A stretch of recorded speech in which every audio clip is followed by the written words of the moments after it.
오늘 우리 공동체에 주시는 하나님의 말씀은 마태복음 6장 9절 말씀입니다. 하나님의 말씀을 봉독합니다. 9. 그러므로 너희는 이렇게 기도하여라.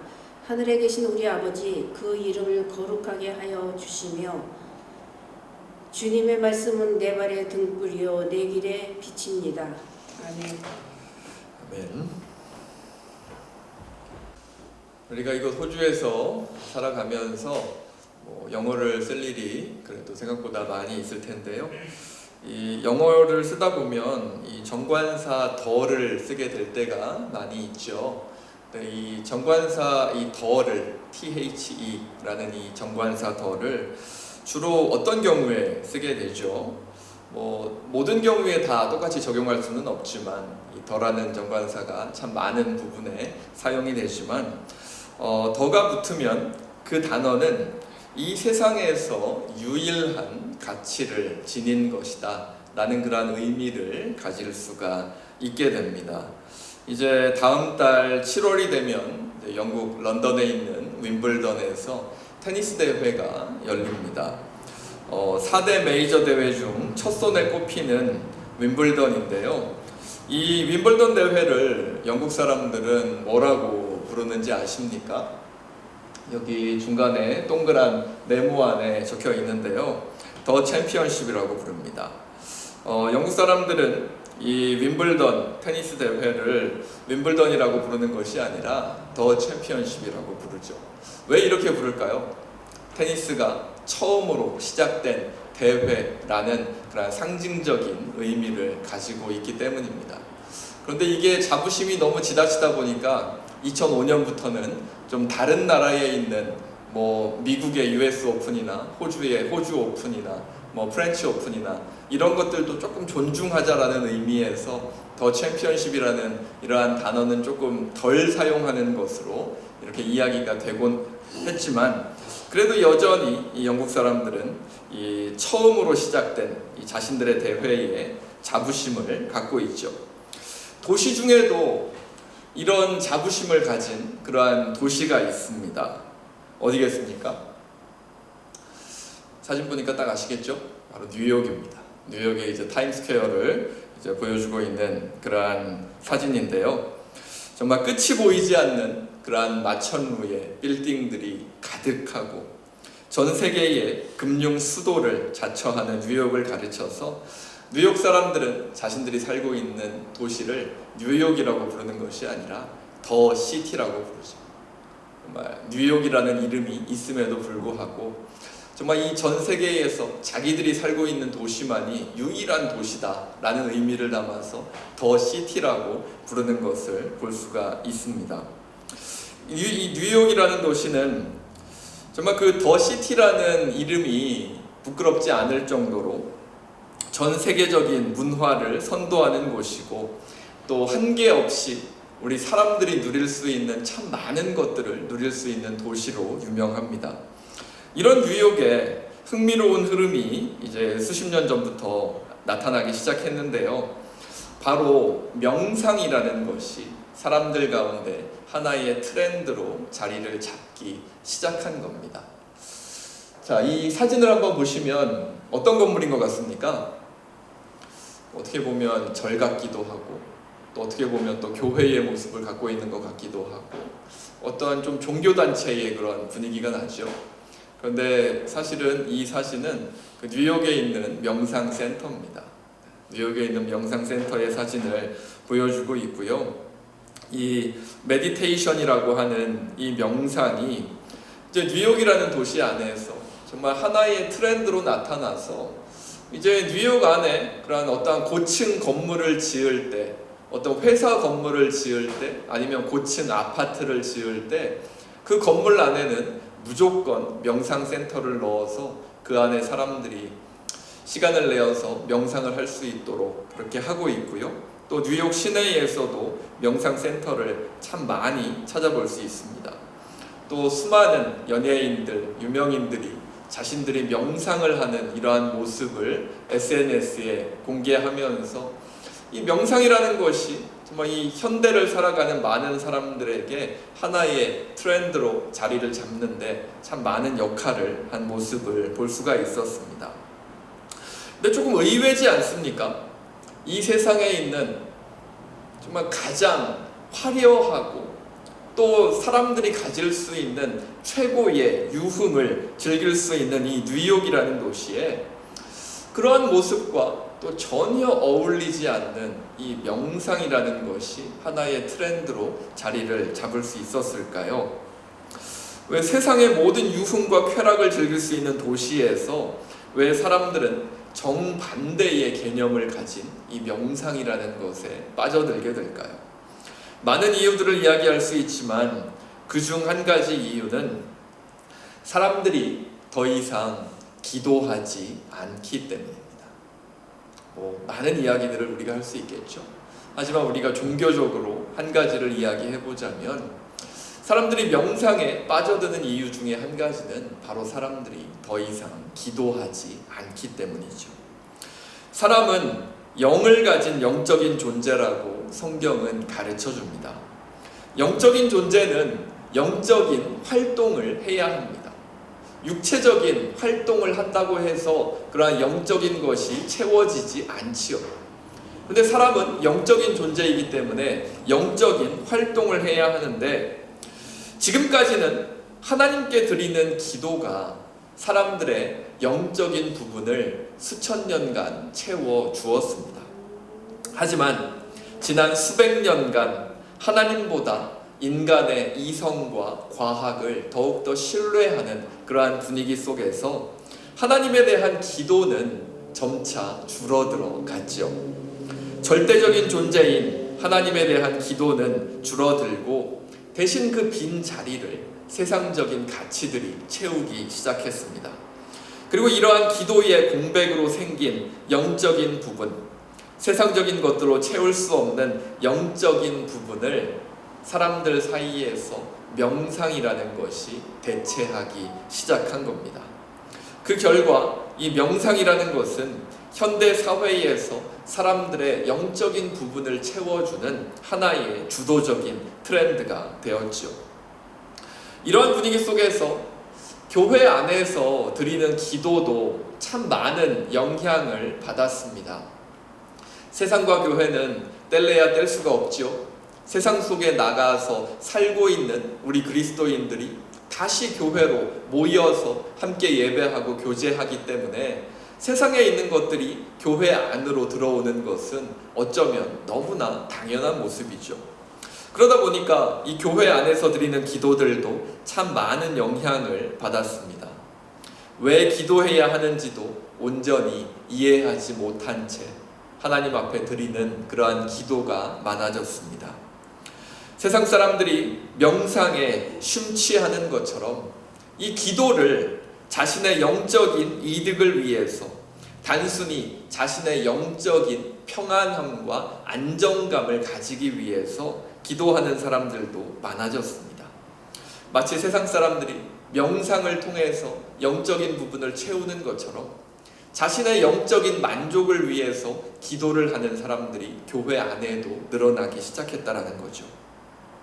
기도를 시작하기 전 가져야 하는 단 하나의 전제 조건, 하나님 앞에서 기도한다라는 것이 무너졌고, 그러면서 사람들은 기도의 응답을 깨닫지 못하고 기도를 통해서 아무것도 얻지 못하는 그러한 단계까지 나아가는 모습들이 나타나게 되었습니다. 점점 더 기도는 무의미한 것이라는 인식도 많아지고 기도하지 않는 사람들이 더욱더 늘어가는 시대를 우리는 계속해서 앞으로도 만나게 될 확률이 아주 높지요. 하지만 이러한 분위기는 꼭 요즘 시대에 이렇게 명상이 하나의 트렌드로 자리 잡은 요즘 시대에만 있었던 것은 아니었습니다. 지난 시간에 살펴본 것처럼 예수님 시대에도 하나님을 잊어버리고 자신들의 영적인 것만을 보여주기 위한 위선적인 기도들이 당시의 종교 지도자들 가운데, 당시의 유대인들 가운데 만연해 있던 것을 우리가 볼 수 있었습니다. 하나님과 전혀 상관이 없는 기도, 오직 자기 자신만을 드러내기 위한 기도가 당시에 사람들이 보여주던 기도의 모습이었죠. 이러한 분위기 속에서 예수님께서는 오늘의 말씀을 통해서 우리가 하나님께 드릴 수 있는 기도를 가르쳐 주십니다. 우리가 잘 알고 있는 주기도문이죠. 주기도문은 예배 시간이나 교회 안에 모임을 마칠 때 다 함께 드리는 공동 기도문으로 너무나 많이 사용되고 있기 때문에 이 주기도문을 모르시는 분은 아마 없을 겁니다. 어릴 때 교회 수련회를 가면 밥 먹기 전에 정말 꼭 외우게 하고, 정말 한 글자라도 틀리면 다시 돌려보내서 밥도 안 주고, 정말 그런 식으로 강제로 외우게 할 정도로 이렇게 교회 안에서 강제적으로 주입식으로 외우게 하는 것이 또 이 주기도문이기도 하죠. 예수님께서 가르쳐 주신 기도문이기 때문에 너무나 중요한 내용을 담고 있지만 때로는 너무 많이 사용돼서 오히려 너무 익숙해져서 그 안에 담긴 내용을 깊게 생각하지 못하게 하는 또 기도문이 이 주기도문인 것 같기도 합니다. 그리고 우리가 이 주기도문을 할 때에 주기도문을 외기만 하면 하나님께서 꼭 이 기도에 또 더욱더 가까이 더욱더 깊이 함께 해주시는 것과 같은 그러한 마법을 부리는 기도문처럼 여겨지기도 하죠. 그래서 많은 경우 우리는 주기도문을 생각할 때 주기도문의 내용을 먼저 생각할 수밖에 없는 것 같습니다. 그냥 단순히 주기도문을 외워서 그 주기도문을 말할 때 그냥 그 주기도문에 담긴 그런 내용들이 우리 가운데 먼저 들어오게 되는 거죠. 하지만 오늘 본문 9절 말씀을 보면 예수님께서는 이렇게 말씀하시면서 주기도문을 가르쳐 주십니다. 9절에 예수님께서 말씀을 이렇게 시작하시죠. 그러므로 너희는 이렇게 기도하여라. 예수님께서 우리에게 가르쳐 주시고자 하는 것은 이렇게 기도하는 방법입니다.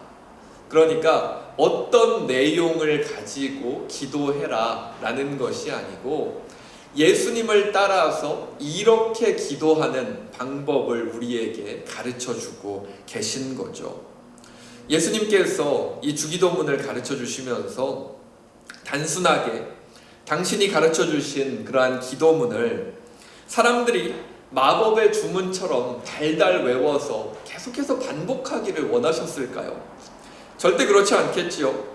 예수님께서 주기도문을 가르쳐 주시면서 우리에게 원하셨던 것은 우리가 주기도문을 달달 외워서 반복적으로 하는 기도가 아니라 우리가 하나님 앞에서 어떤 마음과 어떠한 삶의 자세를 가졌을 때 예수님처럼 기도할 수 있는지를 배우기 원하셨을 겁니다. 즉 주기도문을 통해서 예수님께서 가르쳐주고 싶으셨던 것은 기도문의 내용이 아니라 어떻게 하면 우리가 어떤 마음과 어떠한 삶의 자세를 가지고 하나님께 나아가면 하나님 앞에 기도의 자리로 나아갈 수 있으면 예수님처럼 기도할 수 있는지를 배우라는 겁니다. 즉 예수님께서 원하셨던 것은 우리가 기도의 제목들을 가지고 하나님 앞에 나아가서 마치 하나님과 거래를 하는 것처럼 기도하는 것이 아니라 삶을 함께 나누는 그러한 친밀한 교제를 먼저 가질 수 있기를 예수님께서 우리에게 원하시는 것이죠. 우리 자녀들과의 관계를 한번 생각해 볼까요? 지금 자녀를 또 키우고 계신 분도 계시고 이제 다 키워서 독립시키신 그러한 분들도 여기에 앉아 계신데요.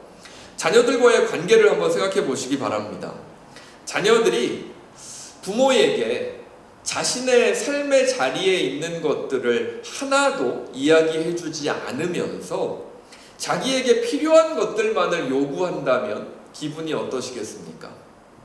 자신의 삶에 있었던 좋은 일들 또는 나쁜 일들 또는 슬픈 일들, 아픈 일들, 또 자신의 감정에 영향을 끼쳤던 그러한 사건들, 또 친구들 사이에 있었던 여러 가지 일들, 그러한 것들은 부모에게 하나도 나누지 않고 돈이 얼마가 필요하고 무엇이 언제까지 필요하고 자기에게 필요한 것들만 계속해서 부모에게 요구하는 그러한 부모와 자녀의 관계라면 어떻겠습니까? 어떠한 기분이 드실 것 같습니까?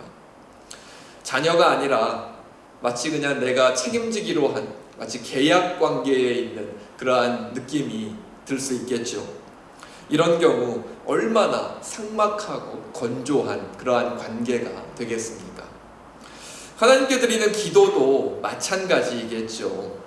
우리가 하나님과 교제하면서 우리의 삶을 나누고 우리의 감정을 나누고 우리의 삶의 자리에 있는 것들을 하나님과 함께 나누지도 않으면서 우리의 기도 제목들만을 하나님 앞에 내려놓는다면 하나님과 우리의 관계는 원하는 것들을 말하고 그 원하는 것들을 들어주는 관계, 그리고 또 그 정도 관계도 되지 않는다면 아무리 기도해도 그 어떠한 응답도 받을 수 없는 그냥 그 정도의 관계밖에는 되지 못할 것입니다.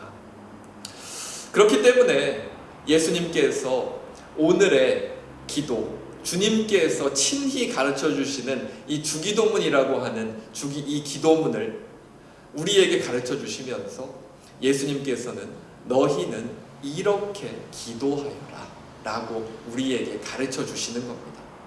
예수님께서 어떠한 마음과 어떠한 모습으로 하나님 앞에 나아갔는지 그 모습을 먼저 바라보면서 예수님이 어떻게 기도하셨는지를 우리가 먼저 생각해보고 그 모습을 통해서 예수님의 기도를 배우라는 거죠. 자, 오늘은 주기도문을 시작하면서 기도의 자리로 나아가는 우리의 모습과 하나님의 관계를 다시 한번 생각해 보고 있습니다. 주기도문에 담긴 내용들은 이제 우리가 앞으로 차차 살펴보기로 하고, 오늘은 정말 우리가 예수님을 닮아서 정말 어떠한 모습과 마음으로 이 기도의 자리로 나아가야 하는지를 함께 생각해 보고 있는데요.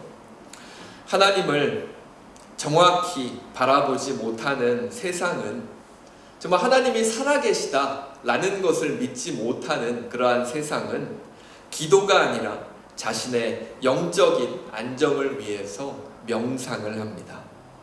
기도의 대상을 정확히 바라보지 못한다면 그 기도는 또한 하나님께 기도하고 있다 할지라도 그 의미를 잃어갈 수밖에 없죠.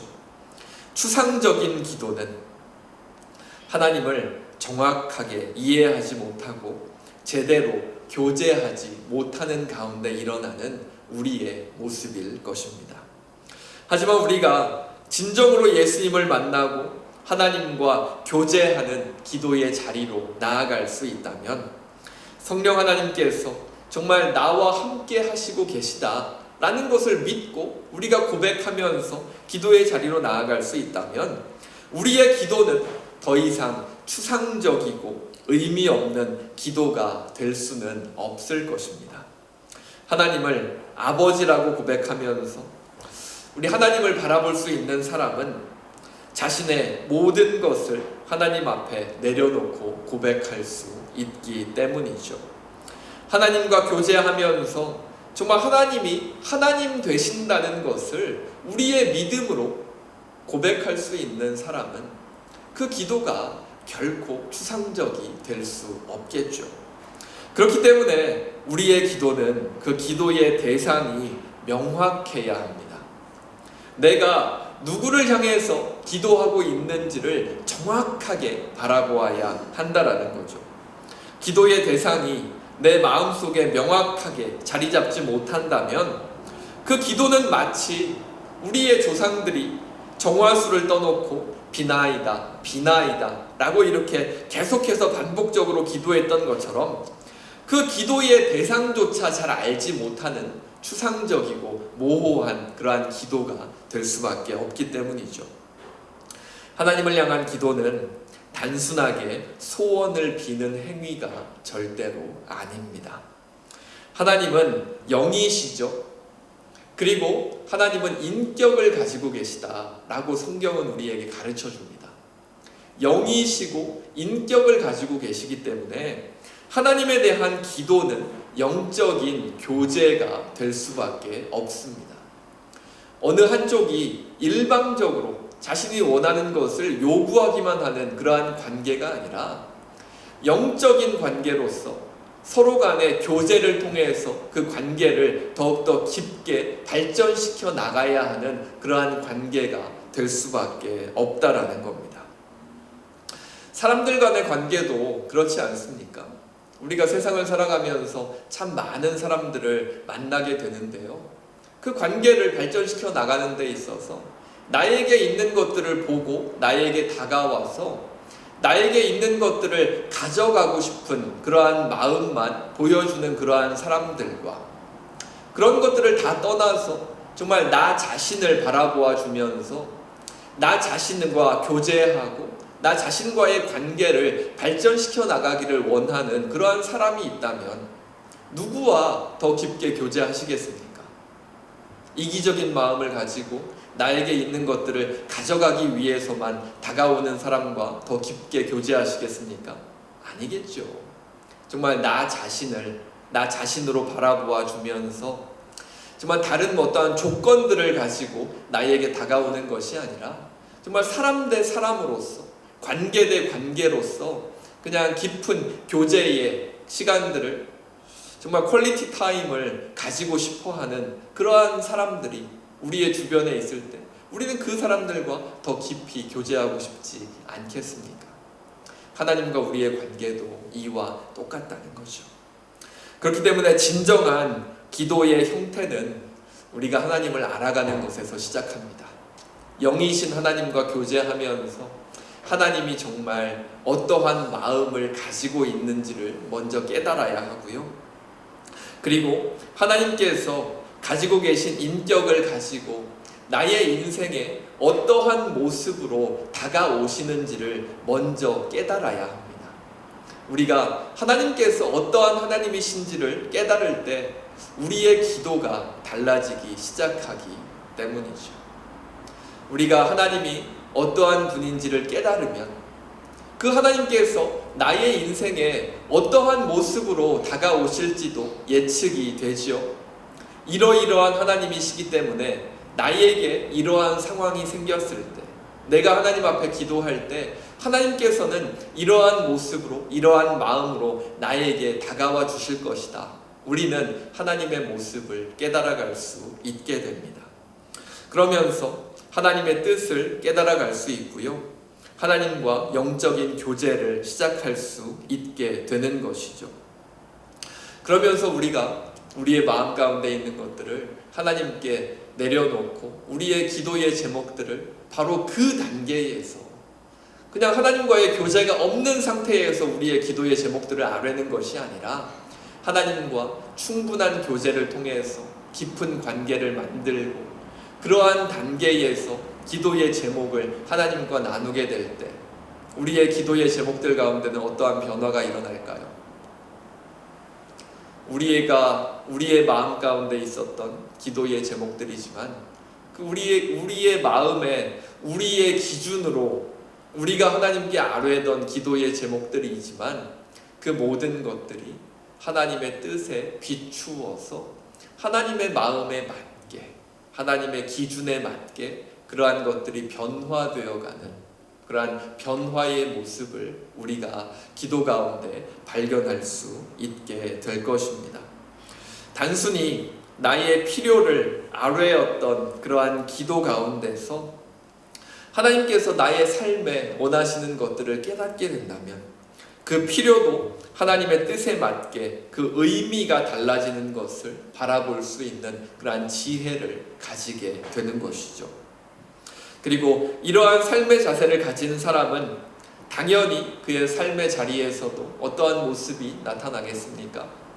하나님의 마음을 깨달았기 때문에 하나님께서 어떠한 분이신지를 깨달았기 때문에 나의 삶의 자리에서 내가 나타내어야 할 하나님의 모습은 어떠한 것인지 나의 삶의 자리에서 나의 가정에서 나의 자녀들과의 관계에 있어서 나의 일터에서 나의 주변에 있는 사람들과의 관계에 있어서 내가 드러내어야 할 하나님의 마음은 어떠한 것인지를 깨달을 수 있기 때문에 그 사람은 그 삶의 자리에서도 그 기도를 통해서 깨달은 것들이 나타날 수 있게 될 것입니다.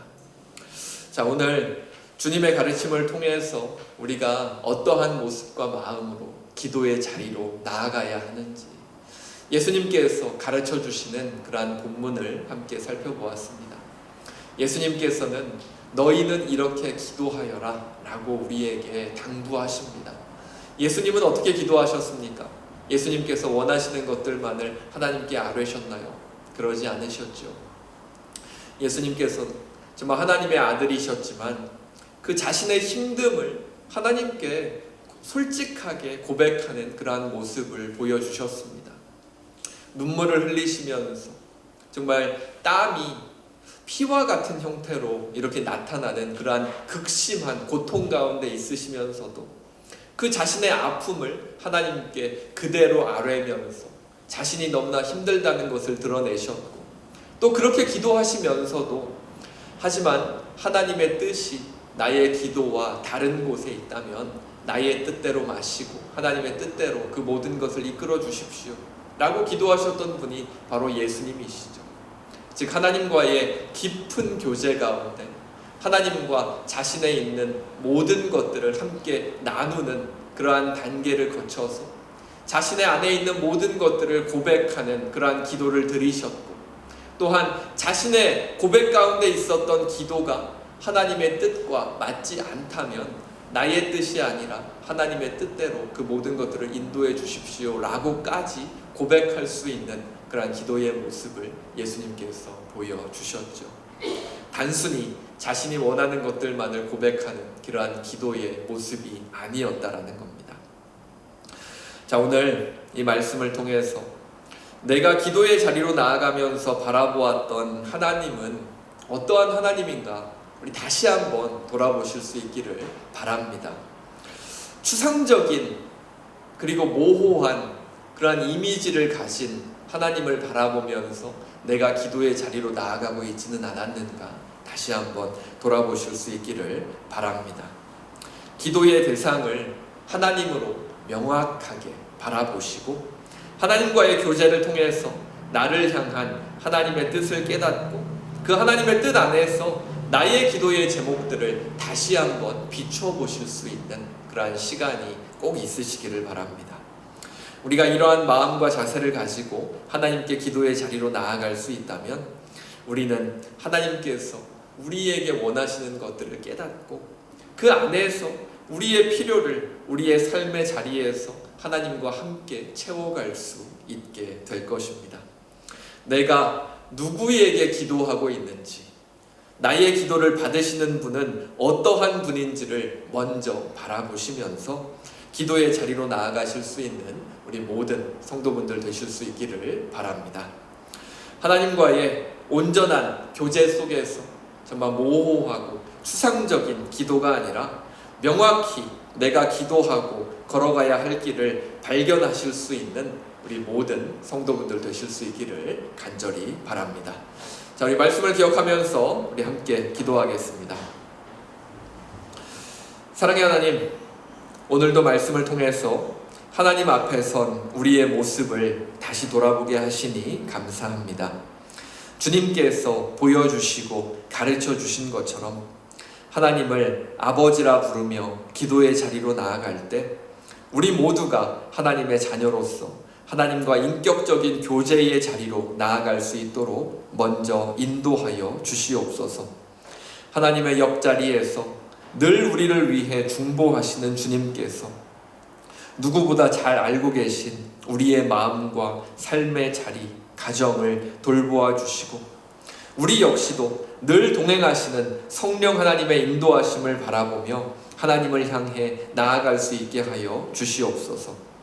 우리의 기도가 추상적이고 모호한 기도가 되지 않게 하여 주시고 하나님과의 깊은 교제 속에서 하나님의 뜻을 우리의 삶 속에 깨달아 갈 수 있는 그러한 귀한 시간이 우리의 기도의 자리 가운데 채워지게 하여 주시옵소서. 이 시간 우리 함께 마음 모아 기도할 때 우리 모든 성도들의 가정과 자녀들의 삶의 자리에 찾아가 주셔서 정말 어디에 있든지 어떠한 상황 속에 있든지 늘 하나님의 은혜 안에 살게 하시고 특별히 몸의 아픔과 마음의 아픔으로 하나님을 바라보며 기도하는 성도들을 기억하여 주셔서 하나님 안에서 그 아픔들이 하루하루 회복되어 갈 수 있는 그러한 귀한 은혜를 허락하여 주시옵소서. 우리들의 삶의 자리를 지키시고 우리의 환경과 여건과 또한 우리의 일터와 사업과 또한 우리가 가지고 있는 모든 삶의 자리에 있는 그 모든 것들 하나님께서 책임져 주시고 인도하여 주시는 그러한 귀한 은혜가 우리 모두에게 있게 하여 주시옵소서. 하나님께서 늘 함께하여 주심을 믿으며 이 모든 것 우리 주 예수 그리스도의 이름으로 기도합니다. 이제는 우리 주 예수 그리스도의 은혜와 하나님의 사랑과 성령님의 감동, 감화, 인도하심이 아버지 하나님을 향한 기도 속에 하나님의 뜻을 깨닫고 그 하나님의 뜻을 붙잡고 교회로, 가정으로, 이 세상으로 다시 나아가기 원하는 모든 성도들과 그 자녀들과 그 삶의 자리 가운데 지금으로부터 영원토록 함께 하시기를 간절히 축원하옵나이다. 아멘.